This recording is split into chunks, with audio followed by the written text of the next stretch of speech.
So, what's up mga paps? Black Panther Motovlog is here. So, magandang araw. So, kakatapos lang natin bumiyahe kay Move It.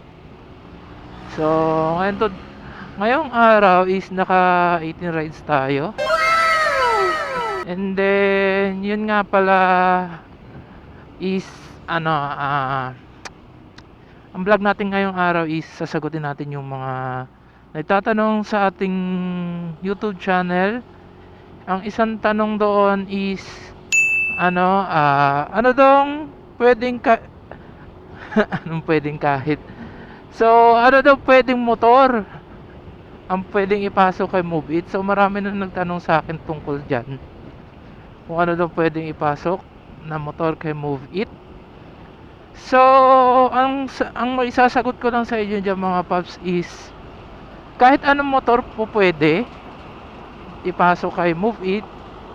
Basta ang maximum na CC, ang pagkakaalam ko ang maximum na CC na tinatanggap ni Move It is 200cc below. So, basta ang motor ninyo is 200cc below, pasok po yan. Kahit anong motor yan, kahit mapa Yamaha, Honda, Suzuki, SYM, ano pa ba? Motorstar. Oh, 'di ba? Rusi 'yun. Mga pasok po 'yan.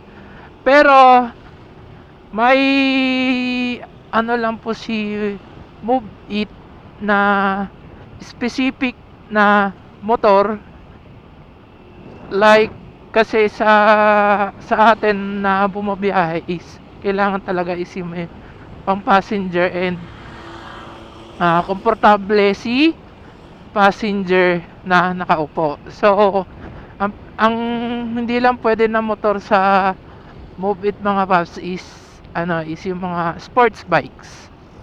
Like yung R15, ano pa ba? Mga sports bike. Yung Gamma 200. Yun lang ang pagkakaalam ko mga paps. Yun lang ang pagkakaalam ko na bawal kay Move It or hindi tinatanggap ni Move It is yung mga sports bike. Basta yung tipong parang yung talaga pang sports bike, yung tipong nakaliyad ka na. Yung nakayuko pala, liyad tuloy. Yung nakayuko ka na. So, yun mga paps. Basta lahat. At saka ano pala mga paps. Isa pang tinatanggap ni Move It is 2016 and up. Pag 2016 below, hindi po tinatanggap ni Move It, no? So kailangan ng motor ninyo is 2016 and hindi siya sports bike. Yun lang ang pagkakatanda ko eh. So yun lang. So lahat naman pasok yun, kahit anong CC pa yan, kahit anong brand, pasok yan. Basta wag na sports bike and then 2016 and below. So yun. Ang pangalawang tanong is may isang kapaps tayo na nagtanong kung boss, anong gamit mong maps? So ang gamit ko pong maps paps is yung map talaga mismo ni Move It or ni Grab.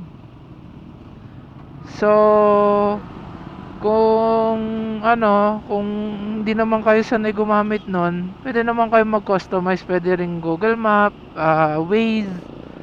Yan po, pwede naman yan. Aayusin nyo lang mismo sa mismong apps. And then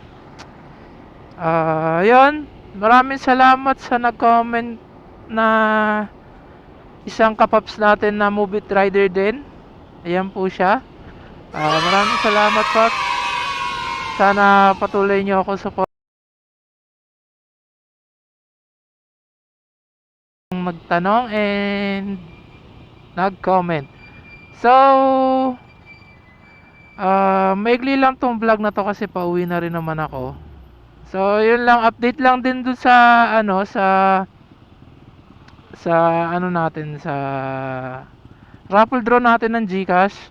So, hindi siya natuloy last week kasi hindi hindi nakasunod yung mga bago nating mga kapaps na nag-subscribe. So, ilalagay ko na lang po dyan sa screen kung ano pong kailangan para makasali po kayo sa raffle draw ng GCash na 200. So, dalawang subscriber lang po muna ang ating kukunin, no? So, ayan po, ipopost ko po sa screen para baka siguro nalilito kayo kasi minsan di kasi talaga ako magaling magpaliwanag eh. Basta ayan, lalagay ko na lang sa screen niyo. Ayan. Ayan siya. So, pag naano nyo na yan, nagawa nyo na yan mga paps, is i-PM nyo lang po ako sa page na Black Panther Motovlog Official.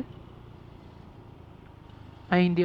Basta Black Panther Motovlog. Makikita nyo naman yung logo ko doon. Hindi ko kasi alam kung may nakalagay na official doon eh. Basta Black Panther Motovlog. Kung ano yung logo ko sa YouTube, yun din yung logo ko sa Facebook page natin, no? So, yun lang, antayin ko yung mga bagong subscriber natin and then yung mga naka-follow na rin sa atin, no? So, isasali na rin natin sila. Kailangan lang po natin yung kanina sinabi ko or yung pinost ko dyan sa screen. Yun ang kailangan nyong gawin para makasali sa raffle natin na 200 GCash. So, hanggang dito na lang muna ang ating vlog for today mga paps. So, pauwi na rin kasi ako kaya medyo maiksi lang ang ating vlog for today. So, nag-update lang ako tungkol din dun sa GCash, no? So, yun lang mga paps. Peace out. Bye-bye.